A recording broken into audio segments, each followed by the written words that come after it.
It's Saturday, March 27th, 2021. Let's have a little weekend chat and update about Cardano. Get ready. Let's go.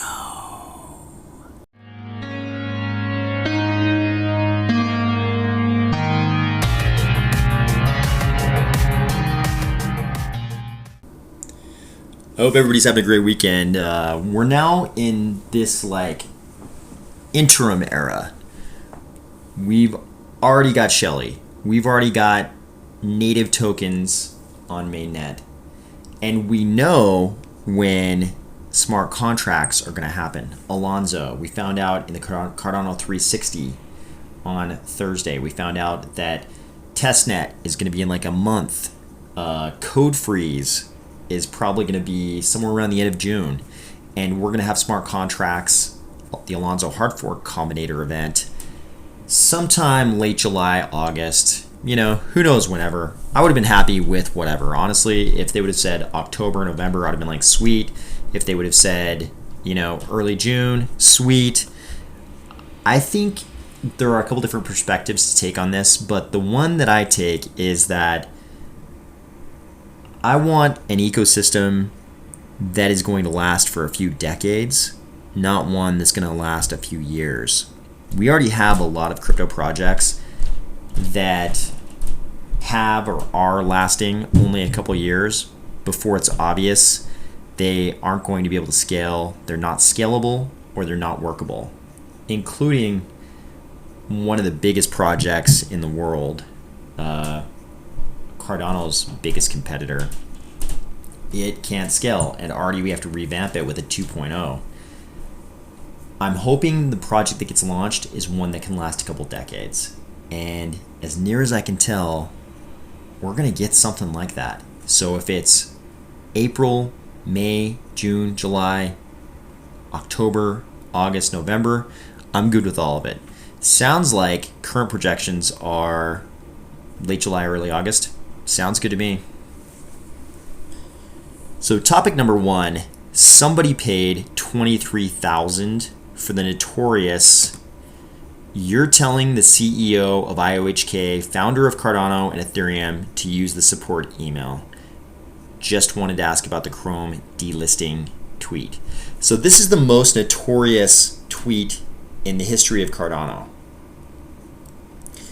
Charles Hoskinson just the other day called this the greatest blunder of his professional career, and he certainly took a lot of flack over this. It kind of branded him with this scarlet letter of being, we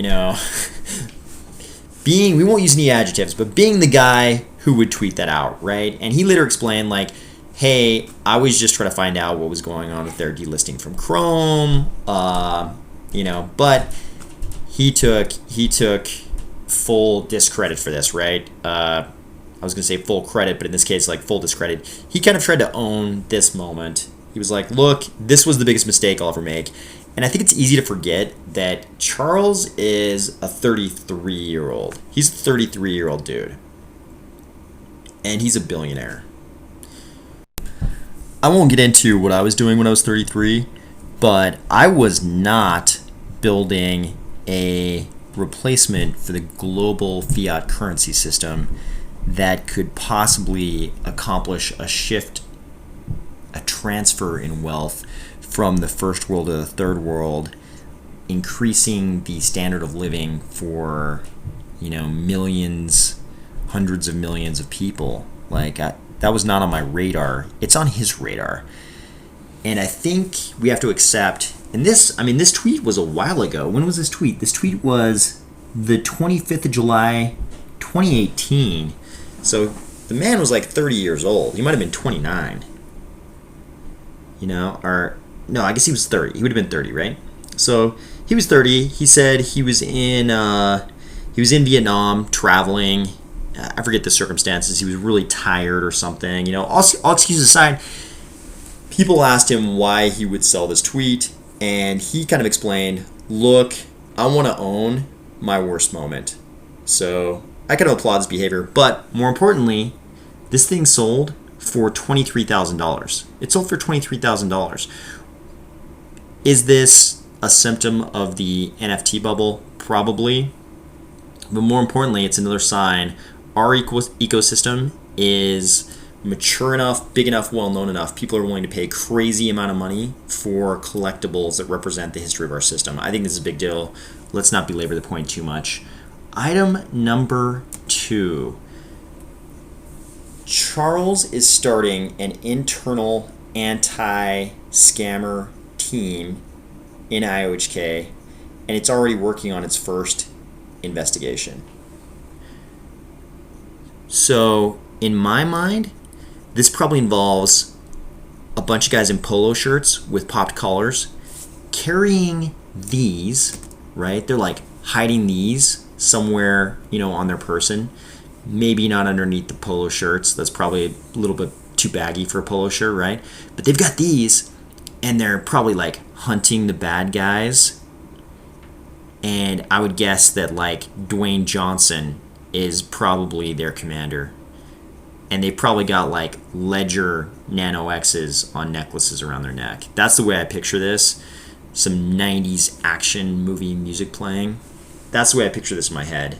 So that may not be what Charles has in mind, but that's what I'm picturing. This is like an awesome crypto action movie in my head. So just consider that. Charles, if you listen to this, just consider that. I think that's what this should be. Maybe you've got other plans, though. That's okay, too. Item number 3. I think people, it was predictable that some people would be disappointed by the Cardano 360.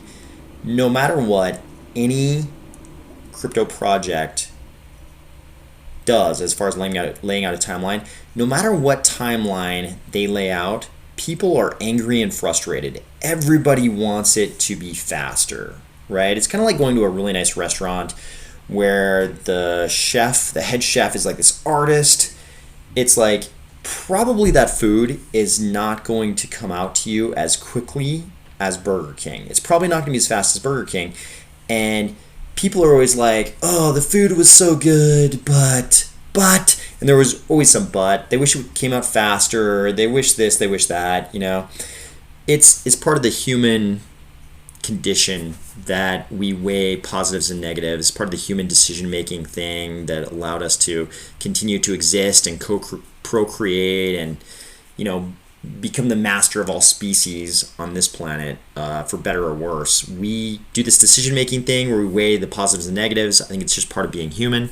But no matter what, humans are going to complain. If he had said, hey guys, smart contracts mainnet tomorrow, people would have been happy, but I guarantee you there would have been somebody who would have been complaining that it didn't happen in 2020.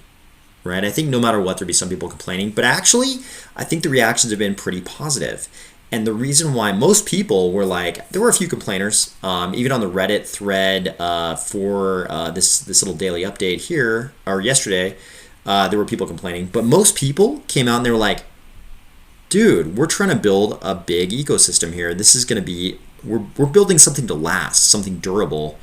And if it takes another 4 months, who cares? There were a bunch of people kind of on that, taking that angle, taking that tact, and I think it's again a sign of a maturing ecosystem. I think people are realizing Cardano is not unlike the Tesla of crypto, and right now we're just in that early stage, right before the Model 3 launch, where the Ford and GM guys and the Chrysler guys and the Toyota guys, they're all at peak fear, peak shit talking.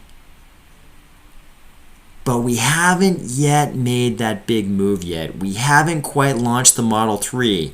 They're all saying, hey, this whole thing, you're going to launch a sub $40,000, maybe even $35,000 electric car with the range and power and size you've been predicting for the Model 3. They were all saying it was an illusion. We're in that period right before that car is actually launched, and Tesla proves to the world, hey, you actually can have affordable electric vehicles, and that's going to be the future of the automotive industry. We're in that period where the Ford and the GM, Chrysler, everybody, they're all afraid that it might be real. It might be real. Cardano might actually be this well thought out a system. It might actually have transaction fees that are this low. The smart contract language might actually be that much better than Solidity. Babel fees might actually make it so the developers can pay for transactions in tokens they issue themselves.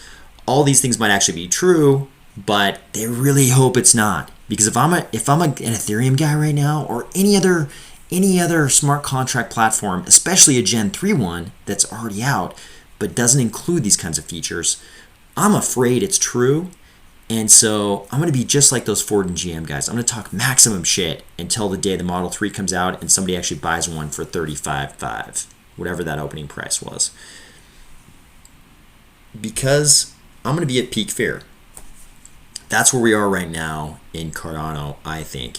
I think we're right there. I think we're Tesla before